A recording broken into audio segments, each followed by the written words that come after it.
နေကြီးနေတဲ့အချိန်မှာလေငါကအပြင်စာစားလဲလို့ကတော့ငါရှာထားတယ်တက်တက်ပြောင်းသွားမှာဗောငါမိမရဲ့မလုံးနဲ့မစားဘူးဒီမှာငါမိမအိမ်မှာချက်ထားတဲ့ခင်းကိုလေ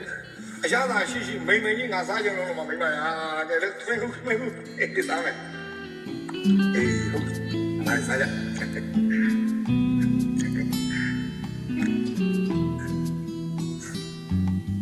ရွာနေပူတဲ့